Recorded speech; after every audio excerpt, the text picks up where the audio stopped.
নির্বাচন কমিশনের এফআইআর নির্দেশ মানবে না রাজ্য সরকার। ইয়ারোদের বিরুদ্ধে গাফিলতির প্রমাণে এফআইআর নির্দেশ কমিশনের।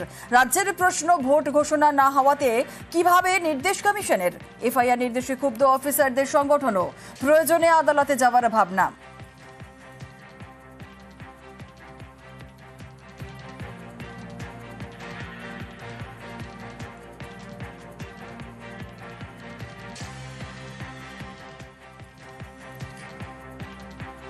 ইয়ারোদের গাফিলতিতে ভোটার তালিকায় ভূত, সিইও দফতরের তদন্তে চূড়ান্ত গাফিলতির প্রমাণ পাওয়া যায়। 4 জন অফিসারকে সাসপেন্ড কমিশনের। সাসপেন্ড ময়না বিধানসভার ইলেকটোরাল রেজিস্ট্রেশন অফিসার ও assistant electoral registration officer. Baruipur পূর্ব বিধানসভার ইআরও এবং এইআরও কেও সাসপেন্ড কমিশনের। রাজ্যের মুখ্য সচিবকে এফআইআর এর নির্দেশ দিয়ে চিঠি জাতীয় নির্বাচন কমিশনের।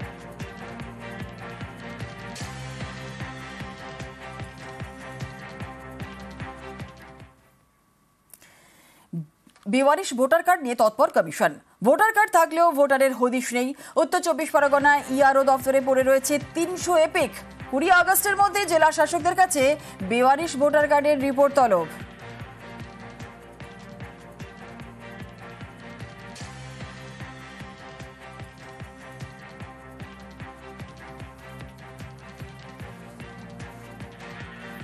কোচবিহারে শুভেন্দু অধিকারীর নেতৃত্বে এসপি অফিস ঘেরাও অভিযান, আর সেখানেই শুভেন্দুর কনভয় হামলা। বিরোধী দলনেতার নিশানা তৃণমূলের উদয়ন গুহ। পাল্টা বিজেপিকে কোচবিহার থেকে নিশ্চিহ্ন করে দেওয়ার হুঙ্কার উদয়নের। আর এই নিয়েই হাওয়া গরম। কনভয় হামলায় গ্রেফতার 3।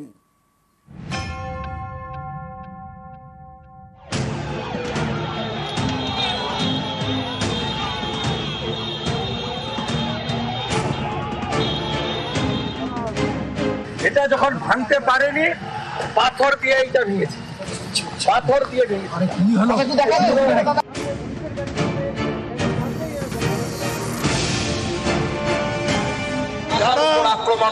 বাংলাকে অপমান করবে, যারা বাংলা ভাষীদের আক্রমণ করবে, সবচাইতে বড় কথা যারা বাংলা ভাষাকে আক্রমণ করবে তাদের কোনো নিস্তার নেই। তাদেরকে কালো পতাকা দেখানো হবে, তাদের বিরুদ্ধে বিক্ষোভ দেখানো হবে। তারা যেখানে যাবে সেখানেই আমাদের প্রতিবাদ হবে। মেরে ফেলার জন্য আক্রমণ হয়েছে, অ্যারেস্ট তো উদয়ন গুহকে আগে করতে হবে।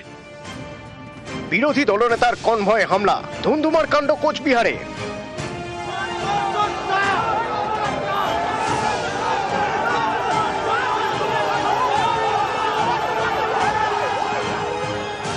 বিজেপির নেতাকর্মীদের উপর হামলার অভিযোগ। মঙ্গলবার কোচবিহারে পুলিশ সুপারের অফিস ঘেরাওয়ের কর্মসূচি। এই কর্মসূচিতে যোগ দিতে যাচ্ছিলেন শুভেন্দু অধিকারী। বিরোধী দলনেতার কনভয় খাগড়াবাড়ি পৌঁছতেই পরিস্থিতি উত্তপ্ত হয়ে ওঠে।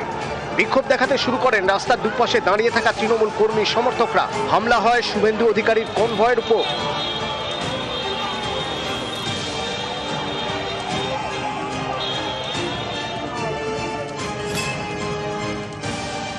যারা বাংলাকে অপমান করবে, যারা বাংলা ভাষীদের আক্রমণ করবে, সবচাইতে বড় কথা যারা বাংলা ভাষাকে আক্রমণ করবে তাদের কোনো নিস্তার নেই। তাদেরকে কালো পতাকা দেখানো হবে, তাদের বিরুদ্ধে বিক্ষোভ দেখানো হবে। তারা যেখানে যাবে সেখানেই আমাদের প্রতিবাদ হবে। বিশেষ করে কুচবিহারের মাটিতে, কুচবিহারের বেশিরভাগ মানুষ অত্যাচারিত হচ্ছে বিভিন্ন রাজ্যে, বিজেপি শাসিত রাজ্যে। কাজেই কুচবিহারের প্রত্যেকটা মাটিতে, প্রত্যেকটা এলাকায় বিজেপির বিরুদ্ধে আমাদের বিক্ষোভ হবে এবং কুচবিহারকে আমরা বিজেপি মুক্ত জেলা করব। মেরে ফেলার জন্য আক্রমণ হয়েছে, অ্যারেস্ট তো উদয়ন গুহকে আগে করতে হবে। কালকে এই খবর আমি পেয়ে governor, DGP, chief secretary, home secretary সবকে আমি দিয়ে এসেছি। পুলিশ বিরোধী দলনেতাকে খুন করতে চেয়েছিল। প্রত্যক্ষ খুনি যদি উদয়ন গুহ হয়, পরোক্ষ খুনি হচ্ছে ধৃতিমান ভট্টাচার্য। এই খুনির সঙ্গে কোর্টেই দেখা হবে। কয়েক বছর আগেও কোচবিহারে ছিল পদ্মের শক্ত জমি। ছবিটা পাল্টে যায় 2024-এর লোকসভা নির্বাচনে। কোচবিহার আসনটি বিজেপির থেকে ছিনিয়ে নেয় তৃণমূল। তারপর একের পর এক ধাক্কা। সিতাই বিধানসভা কেন্দ্রে উপনির্বাচনে বিজেপির হার। একের পর এক গ্রাম পঞ্চায়েত হাতছাড়া। কোচবিহারের হারানো জমি ফিরে পেতে মরিয়া শুভেন্দু অধিকারীরা। এরই মাঝে সম্প্রতি কোচবিহারের একাধিক বাসিন্দাকে এনআরসি নোটিশ ধরিয়েছে বিজেপি শাসিত অসম সরকার। এতে রাজনীতির পারদ আরও চড়েছে। এই পরিস্থিতিতে শুভেন্দুর কর্মসূচি ঘিরে কোচবিহারে তুলকালাম।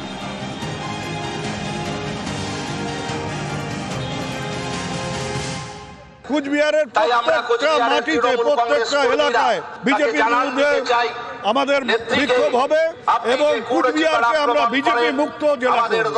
আজকে যা করেছেন আপনারা, এর ফল আগামী বিধানসভা ভোটে আপনাদের বুঝতে হবে। গতবারে 54-র মধ্যে 31 বিজেপি পেয়েছিল, খাতা খুলতে আপনারা পারবেন না নর্থ বেঙ্গলে, আমি পরিষ্কার বলি। নিউজ 18 বাংলা। আর এদিকে সিভিককে ধমক শুভেন্দুর। ধূপগুড়ির রাস্তায় দাঁড়িয়ে সিভিক ভলেন্টিয়ার আর সিভিকের ইউনিফর্ম নিয়ে শুভেন্দুর প্রশ্ন। চাপে পড়ে ক্ষমা চাইলেন সেই সিভিক ভলেন্টিয়ার। টাকা তুলে দেন তো পুলিশগুলোকে।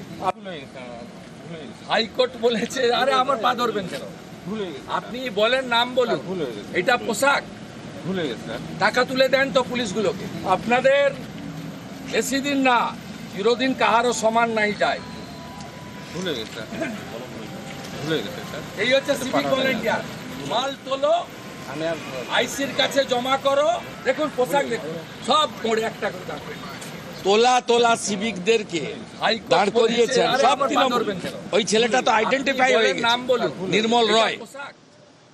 ও ডিআইবিতে কাজ করে। ডিআইবিতে তো সিভিকের কাজ নয়। সিভিকের কাজ হচ্ছে only to maintain and cooperate with police in question of traffic কনজেশন।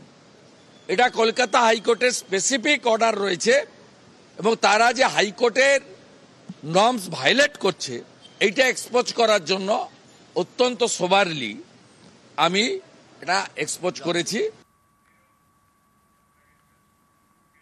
খড়দার ফ্ল্যাটে অস্ত্র ভান্ডার, জালে মধুসূদন মুখোপাধ্যায় ওরফে লিটন। গোয়েন্দাদের দাবি অ্যান্টিক কয়েন বিক্রির আড়ালে এই অস্ত্র কারখানা চালাতো মধুসূদন। তদন্তকারীদের হাতে মধুসূদনের মুঙ্গের চোখ।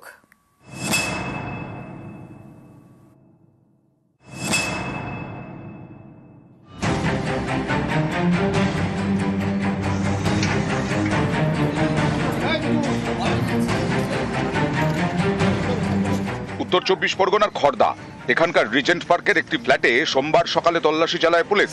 সেখানেই অস্ত্র ভান্ডারেরও হদিশ পান বারাকপুর পুলিশ কমিশনারেটের গোয়েন্দারা। উদ্ধার হয় দোনলা বন্দুক, ওয়ান শাটার, রিভলভার, 9mm পিস্তল, 7mm পিস্তল, আগ্নেয়াস্ত্র তৈরির সরঞ্জাম এবং 905টি কার্তুজ। খড়দার এই ফ্ল্যাট থেকেই পুলিশের জালে মধুসূদন মুখোপাধ্যায় ওরফে লিটন। গোয়েন্দাদের দাবি, সম্প্রতি বিহারে এক দুষ্কৃতীকে গ্রেফতার করে মুঙ্গের পুলিশ। তাকে জেরা করে এই মধুসূদনের নাম জানতে পারে। দুষ্কৃতীদের অস্ত্র সারিয়ে দিত মধুসূদন। সে আগ্নেয়াস্ত্র তৈরিও করতে পারে। এভাবেই মোটা টাকা আয়। 2006 সালেও গ্রেফতার করা হয় মধুসূদন মুখোপাধ্যায়কে। পরে জামিনও পেয়ে যায়। ফের শুরু করে অস্ত্রের কারবার।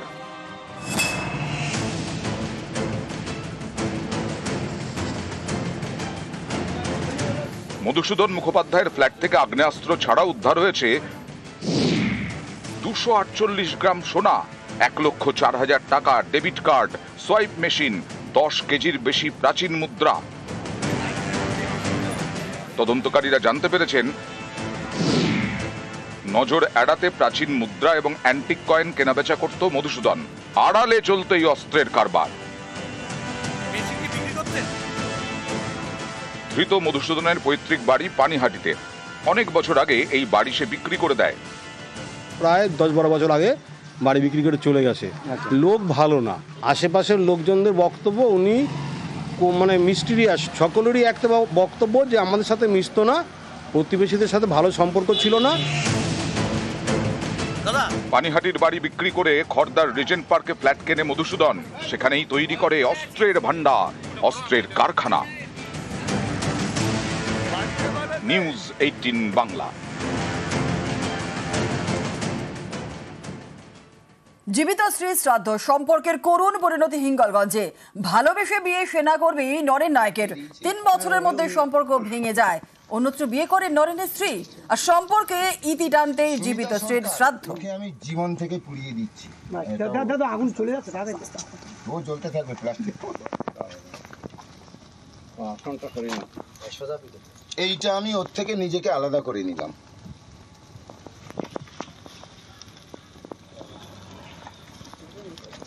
আমি ওকে ভালোবেসে বিয়ে করেছিলাম।